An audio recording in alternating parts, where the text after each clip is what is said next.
Hello बच्चों, क्या हाल चाल। मैं कुंदन कुमार, स्वागत है आपका मैथमेटिक्स जोन प्रेरणा पे। इससे पिछले क्लास में हम चैप्टर नंबर 3 जो है दो चर वाले रैखिक समीकरण युग्म को पढ़ रहे थे। इस चैप्टर के पूरे 7 क्लास आज तक हो चुके हैं। यदि आप हमारे चैनल पे पहली बार आए हैं तो मैं आपको सजेस्ट करूँगा कि आप उन प्रीवियस 7 क्लास को जा कर के ज़रूर एक बार कर लें, ताकि आपको जो कॉन्सेप्ट या जो प्रॉब्लम छूट गया है वो आपको आ जाए और आने वाले कॉन्सेप्ट तथा उन पे आधारित प्रश्न भी आपको अच्छे से समझ में आए। ठीक है, चलिए तो आज क्लास हम शुरू करते हैं। हमने जस्ट इसके पिछले क्लास में प्रश्नावली 3.3 तक के कुछ क्वेश्चन को कर चुके थे। आज क्लास में हम उससे आगे के क्वेश्चन को करेंगे। तो हम पिछले क्लास में क्वेश्चन 1 का क्वेश्चन 4 तक शायद कर चुके थे। आज क्लास में हम उससे आगे क्वेश्चन करेंगे, मतलब क्वेश्चन नंबर 1 का शायद 5वां नंबर क्वेश्चन से आज स्टार्ट होगा। ठीक है, चलिए क्वेश्चन नंबर 1 का 5वां नंबर क्वेश्चन अपना किताब को भी निकाल लीजिए और चलिए शुरू करते हैं पढ़ना।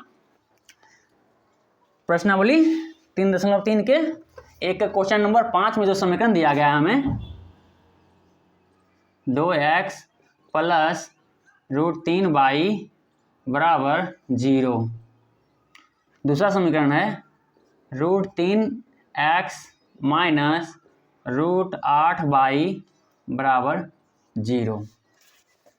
ये समीकरण दिया गया है। ठीक है, इससे पिछले क्लास में हम प्रतिस्थापना विधि को पढ़े थे। हमको इस समीकरण को भी उसी विधि से सॉल्व करना है। ठीक है, तो चलिए शुरू करते हैं। तो प्रतिस्थापना विधि में सबसे पहले हम किसी एक समीकरण से क्वेश्चन को बनाना शुरू करते हैं। इसको समीकरण 1 मान लीजिए और इसको समीकरण 2 मान लीजिए। तो चलिए समीकरण 1 से हम शुरुआत करते हैं।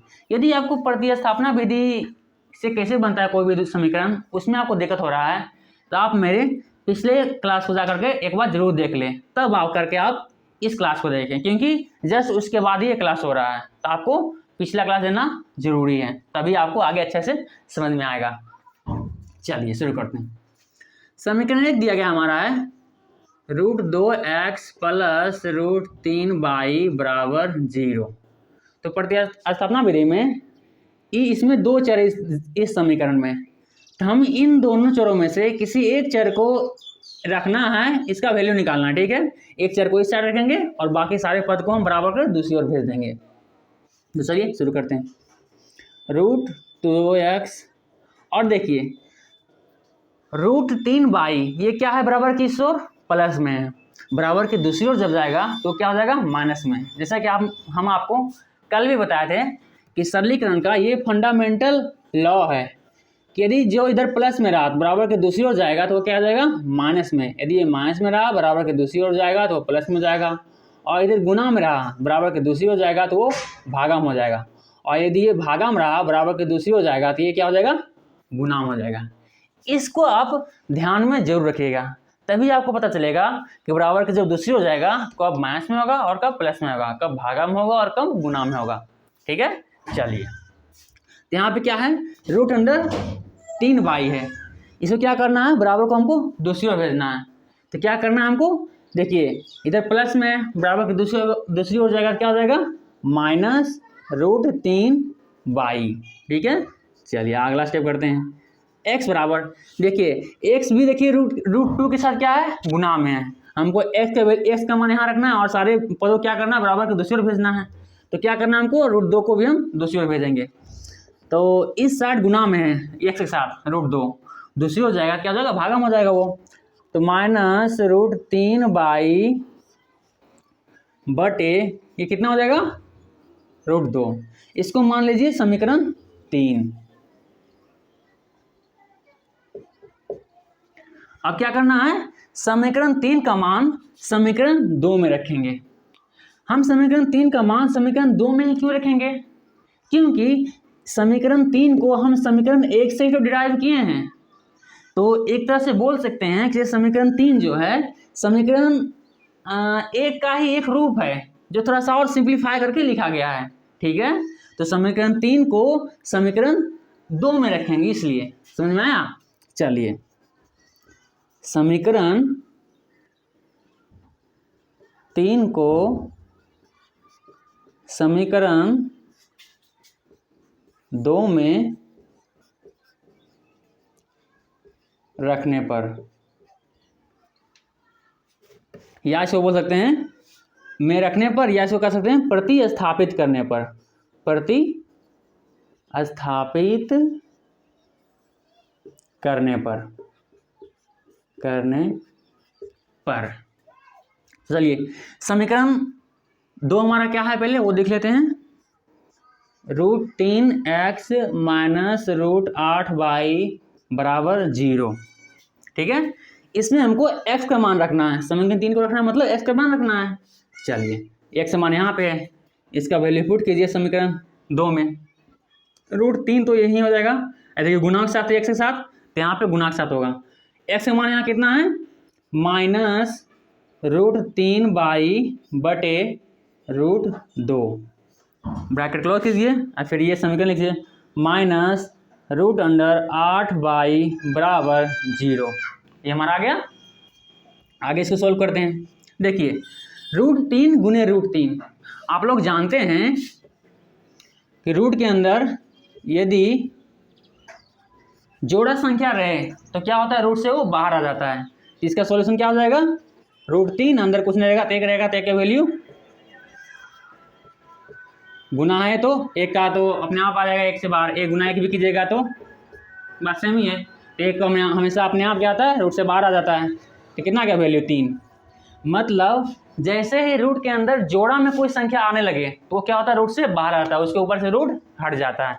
तो ये रूट क्या है, हट गया इस पर 3 पर से। तो यहाँ पे देखिए √3 गुने √3 कितना हो जाएगा, रूट हट जाएगा मतलब 3 आएगा। तो लेकिन साइन देखिए ये प्लस में है ये माइनस में है, तो माइनस और प्लस क्या हो जाएगा, माइनस हो जाएगा। क्या हो जाएगा यहाँ पे माइनस √3 कितना होगा 3, बाई का बाई बटा में √2 माइनस √8 देखिए √8 को भी यहाँ पे सिंप्लीफाई करके लिख दीजिए, ठीक है। पहले एक बार ध्यान दीजिए, यहाँ पे ये प्लस था यहाँ पे माइनस था, तो ये प्लस माइनस माइनस कैसे हुआ, इसको समझने के लिए एक और थोड़ा सा नियम है सरलीकरण का, उसको भी जानना जरूरी है। ये बेसिकली ये 2 ही नियम है, अगर 2 को रखिएगा तो सरलीकरण में आपको दिक्कत नहीं होगा करने में।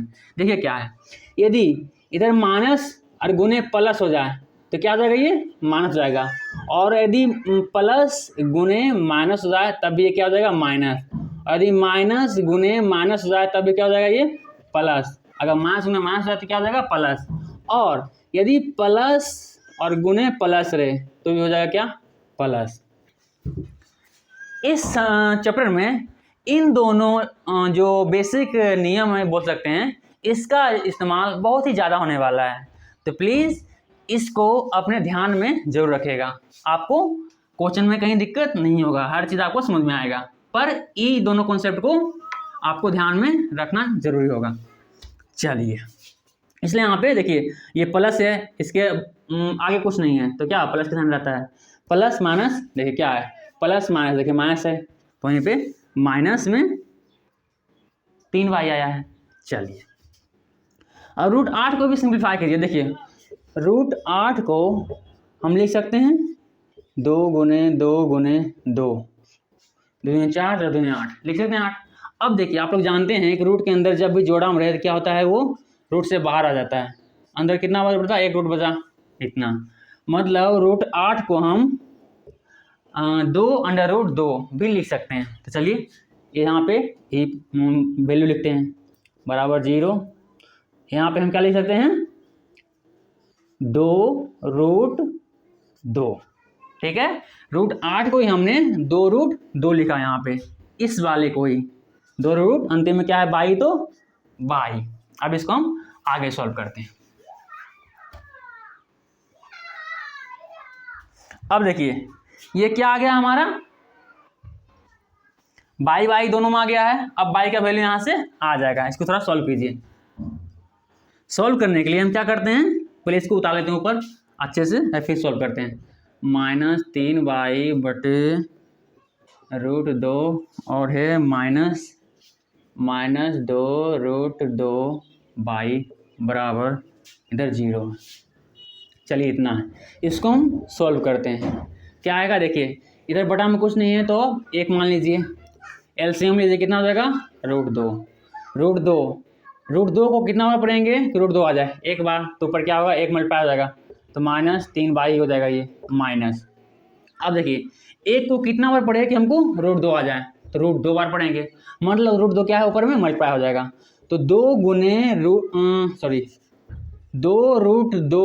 √2। देखिए यहाँ भी क्या है, √2 जोड़ा आ गया यहाँ पर भी, तो क्या हो जाएगा ये 2 गुने 2 मतलब कितना होगा, 4 हो जाएगा ये, ठीक है। तो यहाँ पे √2 गुने √2 बराबर 0 हो जाएगा।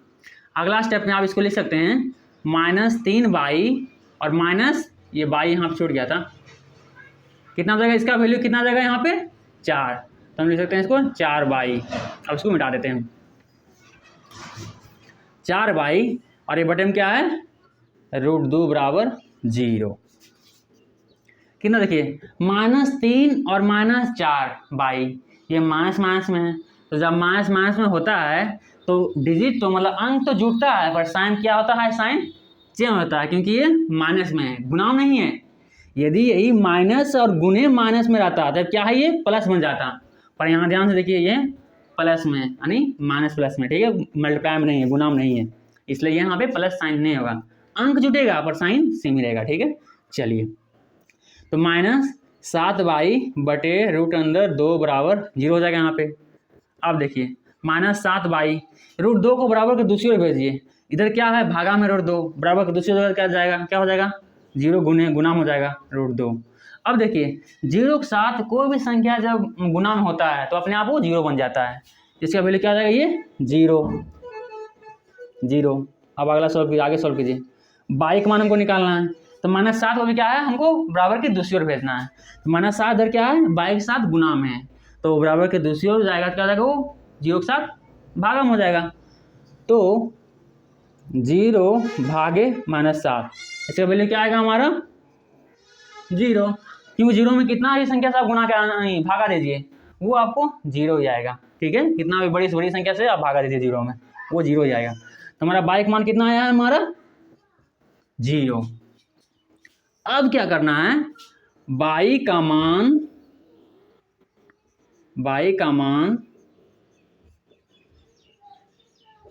समीकरण, अब देखिए y का एक वैल्यू आपको ला चुके हैं, अब आप समीकरण 1 तथा समीकरण 2, इन दोनों में से कोई भी समीकरण का आप इस्तेमाल कीजिए और दोनों में से कोई भी समीकरण में y का वैल्यू रखिए, आपको x का मान निकल जाएगा, ठीक है। चलिए तो हम इसमें शुरू करते हैं, समीकरण 1 में ही रख लेते हैं, तो समीकरण 1 में रखने पर, ऐसे भी बोल सकते हैं प्रतिस्थापित करने पर, स्थापित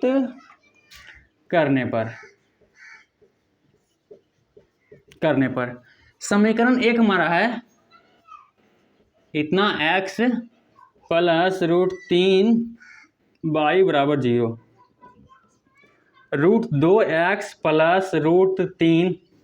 अब देखिए y के गुने y क्या है, यहाँ पे √3 के साथ गुणा के साथ होले, तो y के स्थान पे क्या रखना है, हमको यहाँ पे 0 रखना है।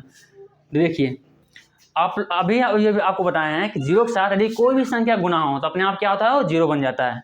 ध्यान देखिए √3 क्या है, 0 के साथ गुना वाले, तो क्या हो जाएगा, ये 0 हो जाएगा। तो अगला स्टेप में आगे लिखते हैं √2x प्लस क्या यहाँ पे क्या है 0 हो जाएगा, ये बराबर समीकरण ला 0 आया। अगला देखिए इसे क्या लिख सकते हैं हम, √2x बराबर 0।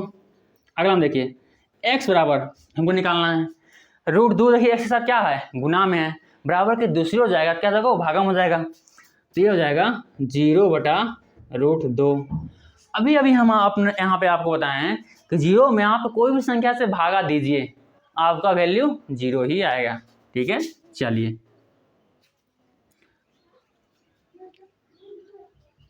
जीरो, तो हमारा x और y का मान क्या आया, अतः x बराबर में हमारा 0 आया है और y बराबर में हमारा क्या आया है 0।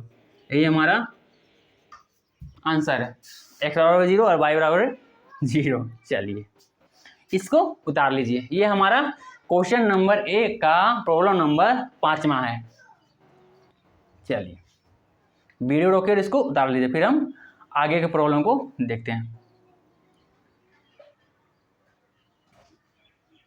ध्यान दीजिए, इन दोनों जो नियम है इनको हमेशा अपने मतलब ध्यान रखिएगा, हमेशा याद करके रखिएगा, ज़्यादा वैल्यूएबल रहेगा।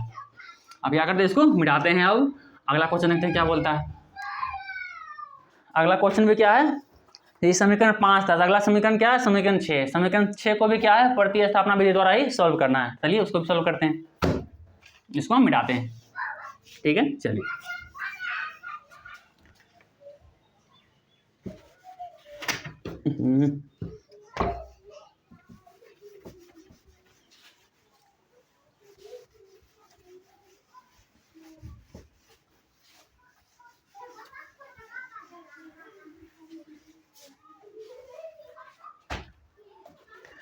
समीकरण 1 का ही समीकरण क्वेश्चन नंबर प्रॉब्लम नंबर 6 है, जो कि है कुछ इस प्रकार से। पहला है 3x बटे 2 माइनस 5y बटे 3 बराबर -2। दूसरा समीकरण हमारा है x बटे 3 प्लस y बटे 2 बराबर 13 बटे 6। ये हमें दो समीकरण दिए गए हैं और क्वेश्चन में शुरू में पहले बोल दिया गया है कि सारे समीकरण क्या करना है, हमको प्रतिस्थापना विधि से हल करना है। तो चलिए इसको सॉल्व करते हैं। सबसे पहले थोड़ा सा समीकरण को हम सॉल्व करते हैं। देखिए इन दोनों क्या है, लासा लेते हैं क्योंकि भिन्न के घटाव की तरह लग रहा है। लासा लेते हैं, कितना हो जाएगा, 6 हो जाएगा। ये आ जाएगा 2 3 3 3 3 3 9 x माइनस और ये जाएगा तो 5 10 y बराबर -2। और सॉल्व कीजिए, कितना हो जाएगा 9x माइनस 10 y माइनस 2। और देखिए इधर भागा में बराबर के दूसरे क्या रहेगा, गुना हो जाएगा 6। कितना है हमारा 9x माइनस 10 y बराबर -12। इसको समीकरण 1 मान लीजिए। इसी प्रकार से आप इसको भी थोड़ा सा सॉल्व कीजिए तो आपको ये सरल रूप में आ जाएगा। चलिए सॉल्व करते हैं इसको भी। एलसीएम लीजिए, कितना हो जाएगा 6, ये भी हो जाएगा 6 ही, तो हो जाएगा ये 2x प्लस यहाँ पे 3y बराबर 13 बटा 6 और 2x प्लस 3y बराबर 13 बटे 6। इधर 6 क्या था, भागा में था, बराबर के दूसरी हो जाएगा, क्या जाएगा ये गुना में, 6 गुना में हो गया, कट जाएगा। ये कितना हमारा समीकरण आया, 2x प्लस 3y बराबर 13। ये हमारा समीकरण 2 मान लीजिए। अब हमको ये दोनों देखिए क्या है, सरल रूप में हमको प्राप्त हो गया है। इन दोनों का प्रतिस्थापना विधि द्वारा इन दोनों समीकरण का हल करना है। चलिए शुरू करते हैं। समीकरण 1 से स्टार्ट करते हैं। समीकरण 1 से, समीकरण 1 हमारा है 9x माइनस 10y बराबर -12। 9x बराबर कितना हो जाएगा हमारा यहाँ -12। और देखिए इधर क्या है -10y बराबर की दूसरी हो जाएगा, क्या आ जाएगा +10y प्लस 10y। x बराबर हमारा हो जाएगा, ये देखिए क्या गुना, क्या है इधर x के साथ गुना में है, बराबर की दूसरी हो जाएगा तो क्या हो जाएगा ये -12 प्लस 10y बटे 9 क्या हो जाएगा, इधर भागा हो जाएगा, हो गया। ये हमको समीकरण 3 मान लीजिए, इसको समीकरण 3, समीकरण 3। अब देखिए समीकरण 1 से ही समीकरण 3 को लाए हैं, मतलब समीकरण 1 का ही एक मतलब बोल सकते हैं कि सरल रूप है ये समीकरण 3।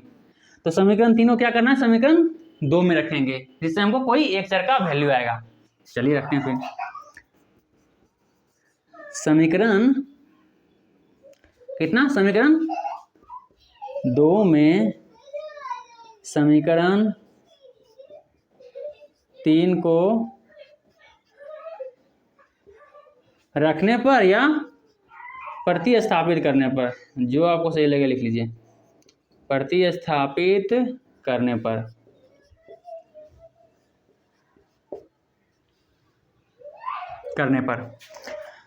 समीकरण 2 हमारा क्या है, 2x + 3y बराबर 13। देखिए x है, यही x यहाँ पे हमको इस वैल्यू को रखना है। तो चलिए x 2 के साथ क्या गुना में है, तो 2 गुने x का मान कितना लिख सकते हैं हम यहाँ पे, देखिए -12 + 10y बटे 9 + 3y बराबर 13। ठीक है, इसको अब आगे हम सॉल्व करते हैं। इस लाइनिंग को थोड़ा अलग कर देते हैं ताकि आपको दिक्कत ना हो, मिल ना जाए। इसको अब यहाँ से हम सोल्व करते हैं। देखिए तो इसके साथ क्या गुना हो जाएगा, तो गुना कीजिए, कितना हो जाएगा, तो हो जाएगा -24 फिर 2 के साथ 10 बार गुना होगा, मतलब प्लस में 20y का 10 गुने 2 दूनी 20y बटा 9 है तो 9 आ जाएगा, + 3y बराबर 13। सोल्व कीजिए इसको। पहले देखिए इधर क्या है, प्लस में है, बराबर इधर क्या है, बटा में नहीं है, तो इधर एक मान लीजिए बटा में है, एलसीएम लेने में आपको आसानी होगा। चलिए 9 -24 + 20y प्लस 9, एक को कितना बार पढ़ेंगे, 9 आएगा, 9 बार में, तो 9 क्या ऊपर मल्टीप्लाई होगा, तो 9 दिया 27y बराबर 13 हो गया। आगे सोल्व कीजिए, -24 देखिए + 20y + 27y कितना हो गया पूरा 47y, 20 और 27 कितना 47 हो जाता है, प्लस 47y बराबर 13। अब बटा हम तो 9 तो रहेगा ही। आगे देखिए हमको क्या करना है, इस 9 को बराबर के दूसरी ओर भेजना है, भेजिए -24 + 47y बराबर कितना हो जाएगा, 13 गुने 9, तो 13 17 से 117। चलिए इसको लिख सकते हैं हम डायरेक्ट यहाँ पे 117। सोल्व कीजिए आगे। अब देखिए -24 को हम बराबर के दूसरी ओर भेजते हैं, कितना हो जाएगा यहाँ पे 47y बराबर 117, इधर माइनस में है, बराबर के दूसरी ओर क्या हो जाएगा, वो प्लस में आ जाएगा, प्लस में क्या हो गया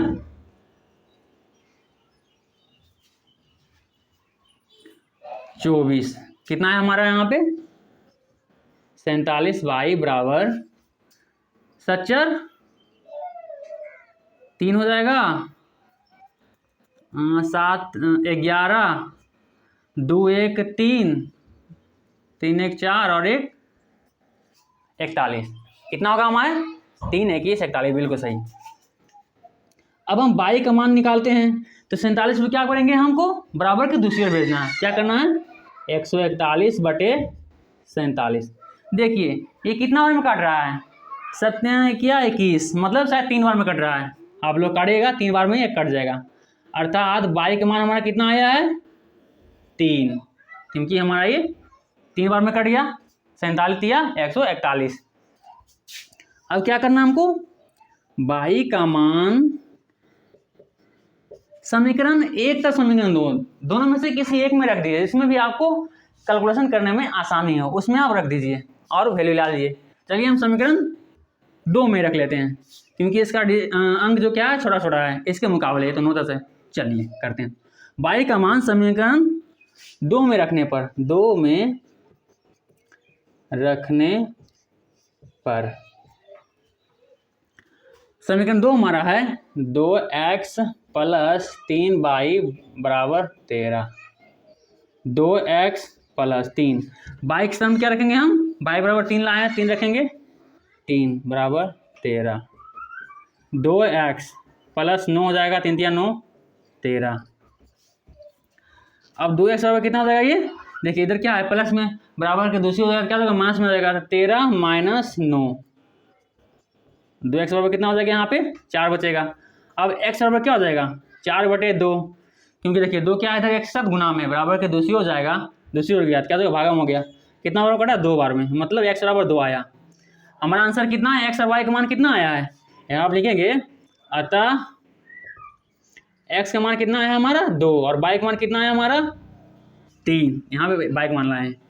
ये हमारा इस समीकरण का क्या है सॉल्यूशन है, किस विधि से, प्रतिस्थापना विधि से। चलिए वीडियो रोके और इसको भी उतार लीजिए, फिर हम इसके आगे क्वेश्चन को देखेंगे। हम प्रश्नावली 3.3 के क्वेश्चन नंबर 1 जो कह रहा था नीचे दिए गए समीकरण को क्या करना है, प्रतिस्थापना विधि से सॉल्व करना है, उसको हम कर चुके हैं। अब इसके आगे क्वेश्चन क्या बोलता है वो हम आगे देखेंगे। चलिए पहले इसको उतार लीजिए आप।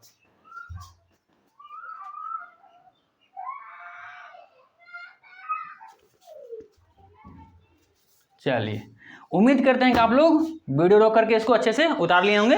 अब इसको मिटा करके आगे बढ़ते हैं।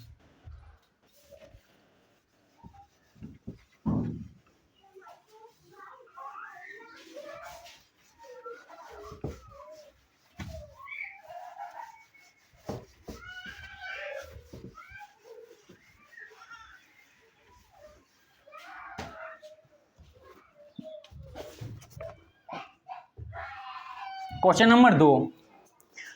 नंबर 2 कह रहा है 2x + 3y = 11 और 2x - 4y = -24 को हल कीजिए और इससे m का वह मान ज्ञात कीजिए जिसके लिए y = mx + 3 हो। इसमें हमको m का वैल्यू ज्ञात करने का रहा है, ठीक है। हमको पहले दो समीकरण दिया गया है। समीकरण क्या दिया गया है, पहला दिया गया है 2x + 3y = 11, दूसरा दिया गया है 2x - 4y = -24 और हमको एक समीकरण दिया गया और जिससे हमको y और x का मान रख करके m का मान हमको निकालना है। ये समीकरण दिया गया है और कह रहा है कि m बराबर क्या है, इसका वैल्यू वाट, m बराबर क्या होगा हमको ज्ञात करना है।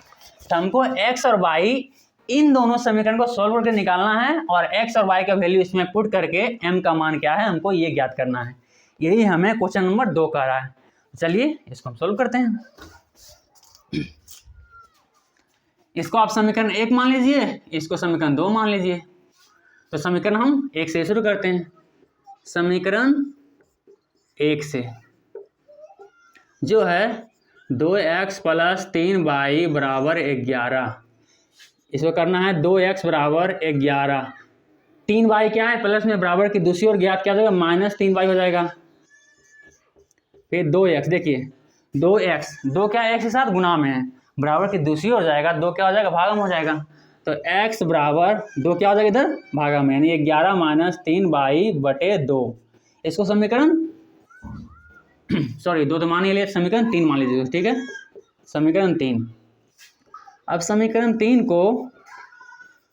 को समीकरण 2 में प्रतिस्थापित करने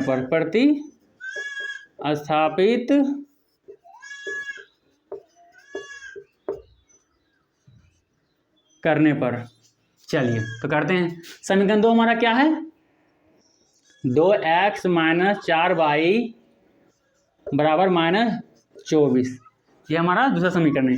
इसमें क्या करना है हमको x का मान रखना है। चलिए रखिए 2 गुने x बराबर क्या हो जाएगा हमारा 11 - 3y/2, फिर समीकरण उतरेगा -4y = -24।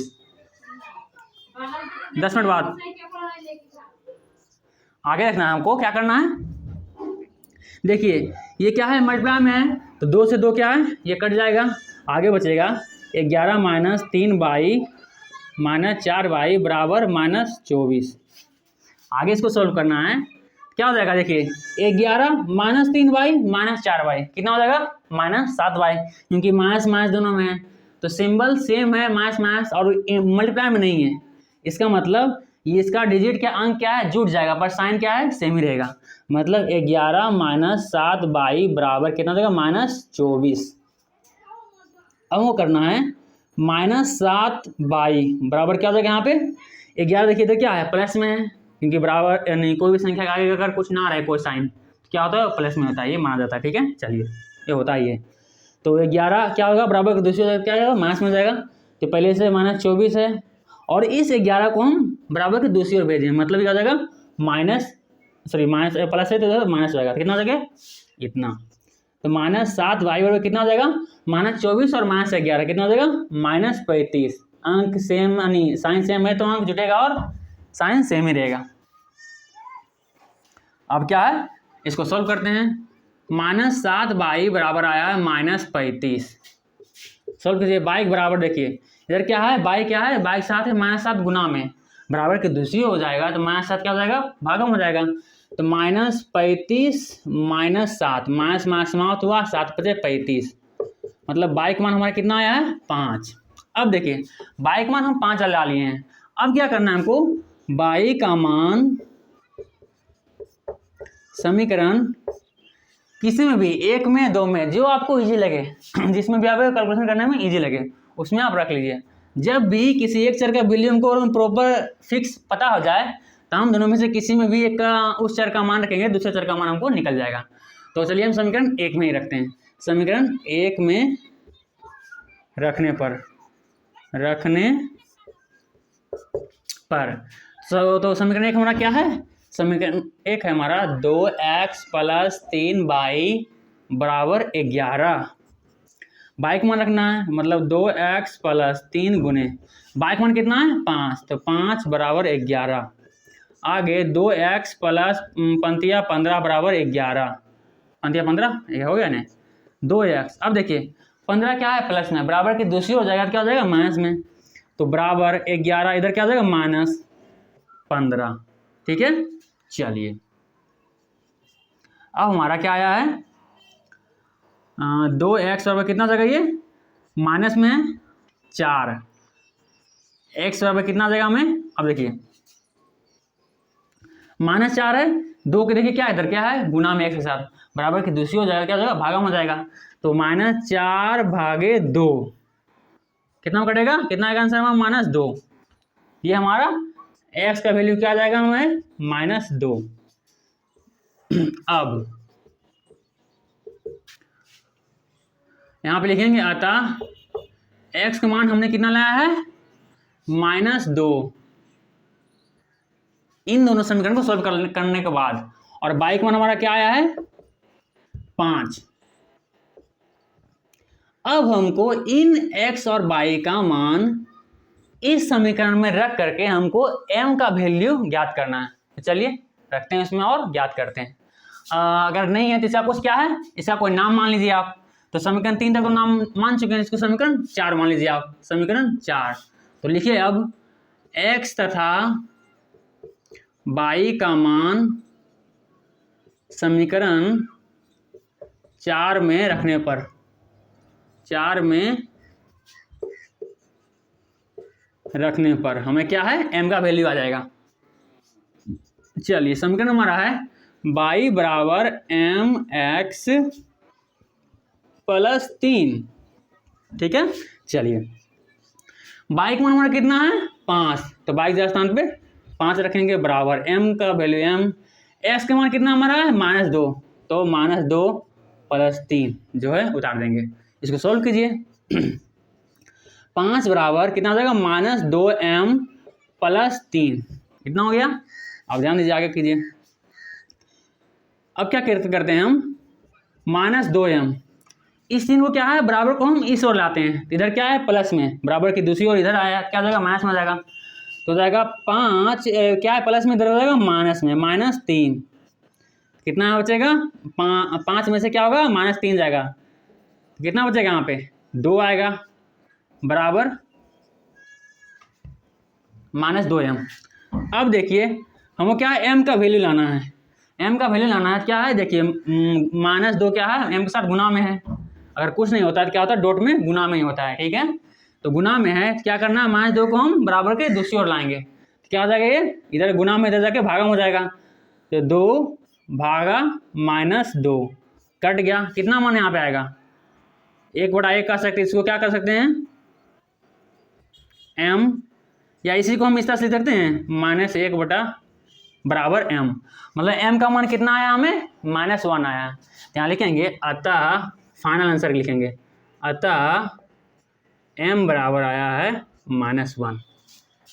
यही हमें क्वेश्चन नंबर 2 में कह रहा है कि m का मान क्या होगा, हमको x और y दोनों समीकरण से मान का निकाल करके हमको m का मान ज्ञात करना था, जो हमने कर दिया। चलिए वीडियो रोके, इसको उतार लीजिए। ये मिट गया, थोड़ा सा सही कर देते हैं इसको।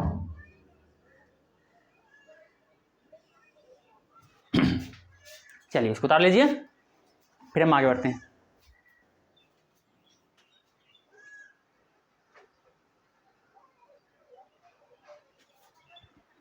चलिए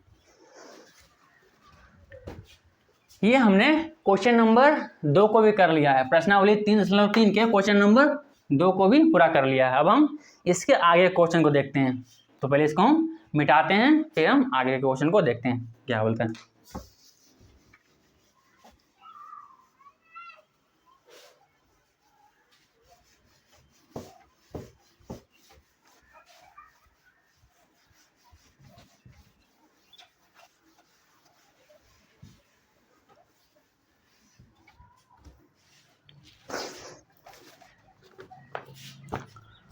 अगला क्वेश्चन कह रहा है प्रश्नावली 3.3 का, हमें क्वेश्चन नंबर 3 वो कह रहा है निम्न समस्याओं में रैखिक समीकरण युग्म बनाइए और उनके हल प्रतिस्थापना विधि द्वारा ज्ञात कीजिए। ठीक है, चलिए तो इसका हम देखते हैं। क्वेश्चन नंबर 1 आ रहा है कि दो संख्याओं, समस्या दिया गया है तो समस्या नंबर 1 बोल सकते हैं इसको, इसी को क्वेश्चन नंबर 1 भी बोल सकते हैं। वो बोल रहा है दो संख्याओं का अंतर कितना, 26 है। दो संख्याओं का अंतर 26 है और एक संख्या दूसरी संख्या से तिगुनी है, उन्हें ज्ञात कीजिए। हमें दो कंडीशन दिया गया है एक समस्या का। पहला कंडीशन है क्या है कि दोनों संख्याओं को अंतर क्या है, 26 है, डिफरेंस क्या है, 26 है, तथा एक संख्या दूसरी संख्या से तिगुनी है, 3 गुनी है मतलब। चलिए इसको हम सॉल्व करते हैं। तो कह रहा है उन्हें ज्ञात कीजिए, मतलब उन संख्याओं को ज्ञात कीजिए। चलिए क्वेश्चन नंबर 3 का समस्या नंबर है क्या, प्रॉब्लम नंबर 1 बोल सकते हैं इसको। तो कह रहा है हमको दोनों संख्या ज्ञात करने के लिए, तो पहले मान लेते हैं इसमें तो माना करना पड़ेगा। जैसे कि हम प्रश्नावली 3.1 और 2 में शायद भी माने हैं, 2 में भी बनाए हैं इस तरह के क्वेश्चन को। नहीं, समस्या प्रश्नावली 3.1 और 3.2 दोनों में ऐसे क्वेश्चन हैं जो कुछ कंडीशन दिए गए हैं, उस कंडीशन को हमको बीजगणितीय रूप में व्यक्त करने के लिए कहा था, उसको हम बताए हैं। यदि आपको नहीं आ रहा है तो पहले प्लीज़ हमारे इस चैप्टर के कम से कम पिछले क्लास से जाकर के जरूर देखिए, ताकि आपको किसी भी समस्या को, किसी भी कंडीशन को कैसे समीकरण में बदले, ये आपको समझ में आए। चलिए फिर हम इस वाले क्वेश्चन को अभी यहाँ बताते हैं। बोला है दो संख्याओं का अंतर 26 है, तो मान लेते हैं माना कि पहली संख्या, या बोल सकते हैं पहली बड़ी संख्या, क्योंकि अंतर दे रहा है तो कोई तो बड़ा है कोई छोटा होगा, ये फिक्स है। मानते हैं कि बड़ी संख्या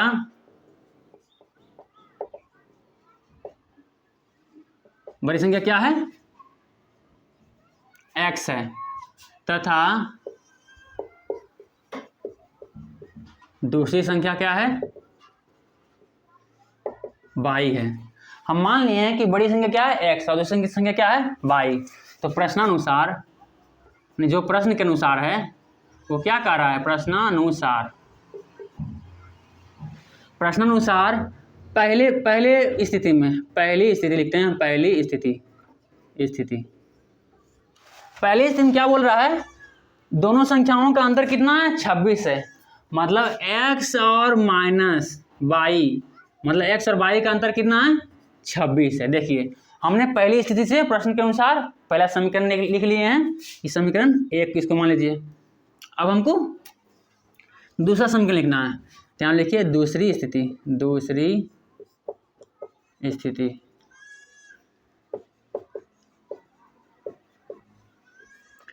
स्थिति में कह रहा है कि एक संख्या दूसरी संख्या का तिगुना है। बोल रहा है एक संख्या दूसरी संख्या का तिगुना है, मतलब बड़ी संख्या छोटी संख्या क्या है, तिगुना है। मतलब अगर छोटी संख्या 3 हुआ तो बड़ी संख्या क्या होगा, तिगुना, मतलब 3 तिया 9 हो जाएगा। यदि छोटी संख्या 3 हुआ तो बड़ी संख्या क्या होगा, 9 होगा, क्योंकि हमको बोल रहा है कि इसका क्या है, तिगुना है बड़ी संख्या, मतलब 3 गुणे 3। तभी तिगुना होगा नहीं। यदि छोटी संख्या 4 होगा तो बड़ी संख्या क्या हो जाएगा हमारा 4 गुने 3, क्योंकि तिगुना बोल रहा है मतलब 12 हो जाएगा, 4 या 12। और यदि छोटी संख्या हमारा 18 रहा तो इसका बोल रहा है बड़ी संख्या क्या है तिगुना है, मतलब क्या होगा ये 18 गुने 3 54। समझ में आया? कि अगर छोटी संख्या 3 रहा तो बड़ी संख्या क्या होगा 9, छोटी संख्या 4 रहा तो बड़ी संख्या क्या होगा 12। क्यों 12 होगा? क्योंकि ये बड़ी संख्या तिगुना छोटी संख्या का। ठीक है, ये तो समझ में आ गया। अब समझना है कि हमको इनको बराबर के रूप में कैसे लिखना है। ऐसे कोई बोल रहा है कि आपको ये छोटी संख्या है और ये बड़ी संख्या है, ठीक है, ये 3 है, इधर 9 है। देखिए 3 का तिगुना है 9। अब क्या रहा है, इसको तो आपको बराबर के रूप में लिखना है। तो जब बराबर के रूप में लिखना है तो हमको ये जितना बड़ा है तिगुना उतना से हमको छोटी संख्या में क्या करना पड़ेगा, गुना करना पड़ेगा, ताकि हम दोनों साइन बराबर के साइन क्या है इक्वल हो सके, मतलब दोनों ओर बराबर हो सके। मतलब यदि आप मानिए हमको बराबर करना है किसी भी दो संख्या को, तो हमको छोटी संख्या में उतना गुना करना है जितना कि उस छोटी संख्या से बड़ी वाली संख्या बड़ा है।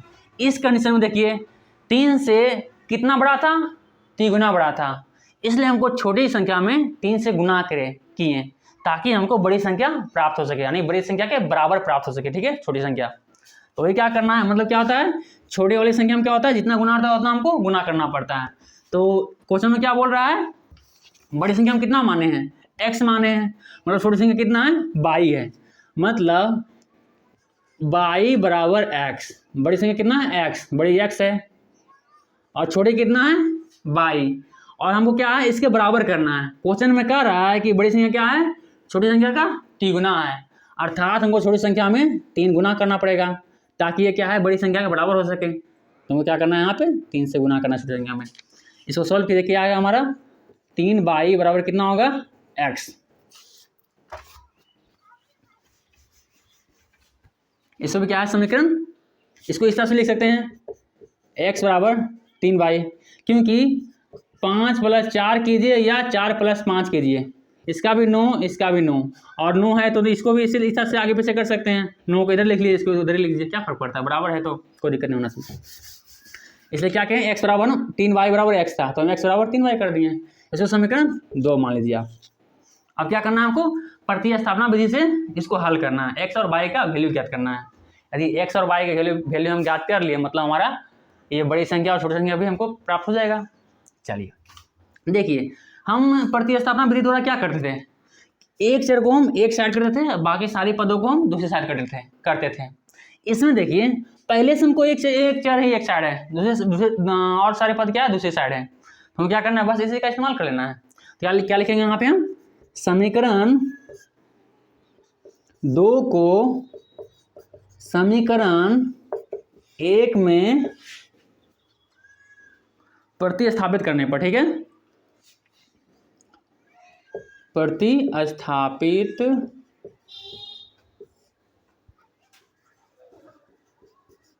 करने पर समीकरण 1 में, समीकरण 1 हमारा पहले क्या है x - y बराबर 26। हमको क्या है x का मान क्या है रिप्लेस करना है, प्रतिस्थापित करना है। x का मान कितना गया है 3y, यहाँ लिखेंगे 3y, x जगह पे क्या है x का वैल्यू पुट करेंगे -y बराबर कितना है 26। y बराबर हमारा क्या आ गया 3y में से -1y गया, कितना बचा 2y बराबर 26। y का मान कितना हो जाएगा, देखिए 2 क्या है y के साथ गुना में है, बराबर की दूसरी हो जाएगा क्या हो जाएगा भागम हो जाएगा, 2 भागम हो गया, कट जाएगा कितना 13 बार में कटेगा, मतलब y का मान हमारा कितना आया 13। अब देखिए दो चरों में से एक चर का मान हमको आ गया, y का मान मतलब क्या है हमको दूसरी संख्या आ गया, मतलब छोटी संख्या हमको प्राप्त हो गया, हमको बड़ी संख्या ज्ञात करना है, मतलब x का मान ज्ञात करना है। चलिए करते हैं, y का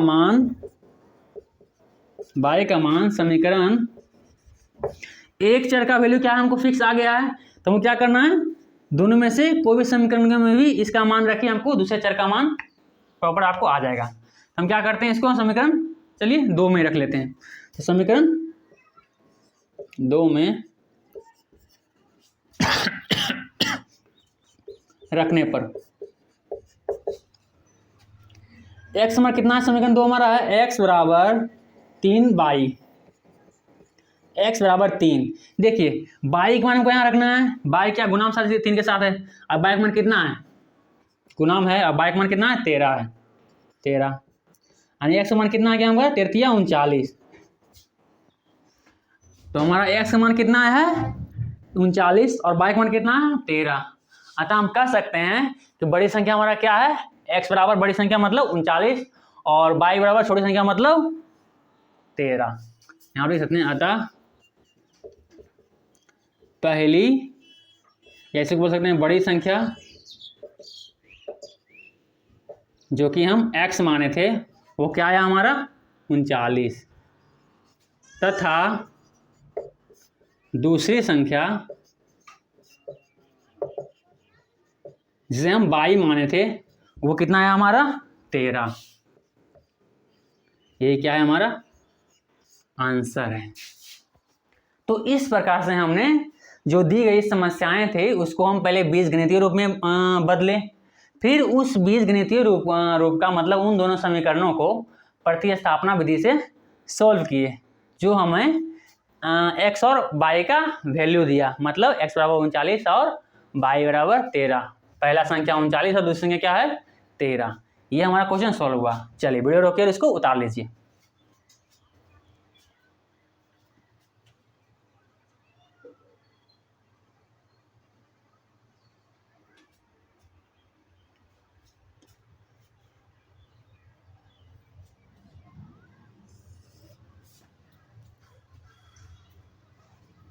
उम्मीद करेंगे आपको इसको उतार लिए होंगे आप लोग।